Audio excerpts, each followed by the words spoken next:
Hi friends, नमस्कार। मैं दीपक चौधरी आपके सामने एक बहुत ही खूबसूरत कहानी से के साथ।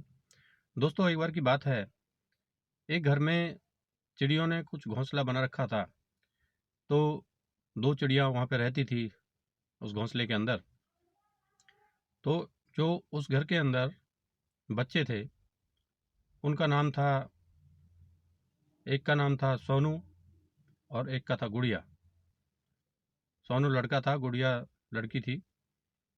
तो अब होता क्या है, उनके पिताजी ड्यूटी चले जाते हैं और उनकी माता घर पे रहती हैं। दोपहर का टाइम है, तो दोपहर के टाइम पे अक्सर उनकी माता उनको घर में ले जा कर के, अंदर ले जा कर के सुलाती थी। अब सोनू और गुड़िया को, दोनों को उनकी माता सुला देती है। वो कुछ सोने का बहाना करते हैं और जब देखते हैं उनकी माँ सो गई है, तो सोनू और गुड़िया दोनों उठ कर के उस घोंसले के पास जाते हैं और वहाँ देखते हैं कि वो चिड़िया क्या कर रही हैं, कैसे बैठी हैं घोंसले के अंदर।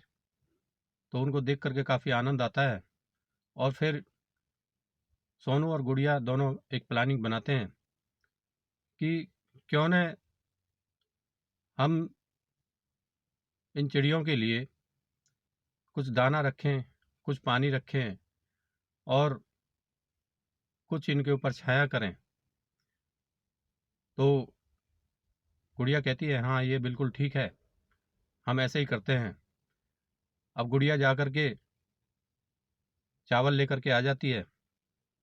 सोनू जाता है, एक कप में पानी लेकर के आ जाता है और गुड़िया फिर जाती है, जा कर के एक बाल्टी ले आती है और जो प्लास्टिक की बाल्टी होती है, जिससे कि वो उस घोंसले के ऊपर रख दें और छाया हो जाए। तो इस तरह की प्लानिंग बना करके सामान इकट्ठा कर लेते हैं।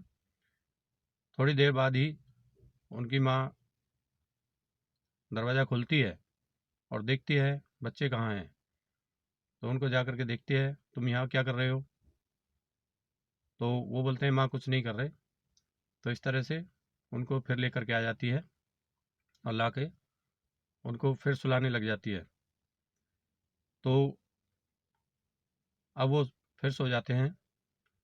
थोड़ी देर बाद गुड़िया उठ कर के उसको, सोनू को जगाती है और दोनों जाते हैं, जा कर के फिर घोंसले के पास जाके फिर वो प्लानिंग बनाते हैं।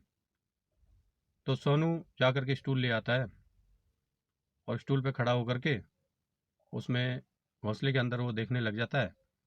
तो उसमें देखता है कि उसमें 3 अंडे और रखे हुए हैं।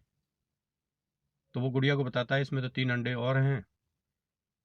तो फिर सोनू गुड़िया से ऊपर उसमें घोंसले में लगाने के लिए एक कपड़ा मांगता है। तो गुड़िया कपड़ा दे देती है। तो वो कपड़े को अंडों के नीचे बिछा देता है और फिर वो दाना गुड़िया से मांगता है, तो गुड़िया दाना पकड़ा देती है, फिर पानी पकड़ा देती है।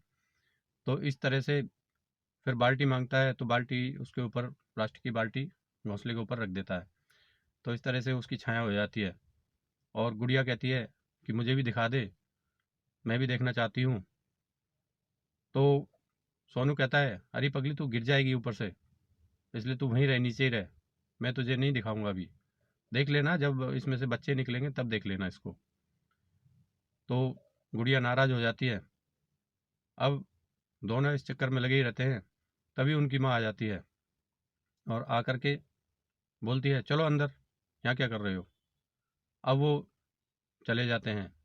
अगले दिन फिर दोपहर को उनका प्लान बनता है और लेकिन उनको मौका नहीं मिल पाता। उनकी माँ उनको सुला देती है, वो भी सो जाते हैं। लगभग 3 बजे के आसपास फिर गुड़िया की आँख खुलती है। गुड़िया दौड़ी दौड़ी जाती है और जा कर के देखती है, तो वहाँ पे तीनों अंडे नीचे गिरे हुए हैं। और फिर बात पेश आती है भगी हुई और आकर के कहती है, भैया भैया देखो, बच्चे निकल के, अंडों से निकल के भाग गए हैं, चलो जल के देखते हैं। सोनू भी उठता है और उठ करके जा करके वहाँ देखता है, तो वहाँ क्या देखता है कि तीनों अंडे फूटे हुए हैं और अंडों से कुछ निकला हुआ है। तो वो सर पकड़ के बैठ जाता है। तो गुड़िया कहती है, भैया क्या हुआ? तो वो कहता है, अरे होना क्या था, ये अंडे फूट गए हैं, अब इन्हीं के तो बच्चे बनते जो इसमें से थोड़ा सा पानी निकला हुआ है। तो गुड़िया कहती है, अब बताओ अब क्या करेंगे? बोले, करना क्या है, कुछ भी नहीं करेंगे। तो अब उनकी माँ आ जाती है और आ करके हाथ में डंडा होता है माँ के, कहती है, रुक जाओ, मैं तुम्हें अभी बताती हूँ, तुम वहाँ क्या कर रहे हो दोपहरी में? तो गुड़िया बोलती है, माँ देखो, ये अंडे फूट गए। वो बोले, उसकी माँ बोलती है, ये कैसे फूटे? तो जो सोनू है वो कहता है, मैंने इनके नीचे एक कपड़ा लगाया था कि तुमने, उसकी माँ कहती है, तुमने हाथ जरूर लगाया होगा इनको। तो सोनू कहता है, हाँ मैंने हाथ भी लगाया था, इनको उठा करके रखा था, इसीलिए तो फूट गए। अब तुम्हारे सर पे पाप आएगा, तुमने ये सब कर दिया, क्यों इनकी जान ले ली तुमने? तो इस तरह से डांटने लग जाती है। अब सोनू बड़े अफसोस में डूब जाता है। तो सोनू का चेहरा देख करके उसकी माँ हंस पड़ती है और कहती है, अब दोबारा से ऐसा मत करना, ये हाथ लगाने से अंडे खराब हो जाते हैं, इसलिए इनको छेड़ना नहीं चाहिए। तो अब सोनू समझ जाता है, गुड़िया भी समझ जाती है। उसके बाद वो कसम खाते हैं कि हम जिंदगी में कभी भी अंडों को हाथ नहीं लगाएंगे। तो इस तरह का प्रण कर लेते हैं वो। दोस्तों, ये कहानी आपको पसंद आई होगी, मुझे उम्मीद है। अगर ये कहानी आपको पसंद आई है तो आप इसको लाइक कीजिए और हमारे चैनल को सब्सक्राइब कीजिए। थैंक यू दोस्तों, नमस्कार।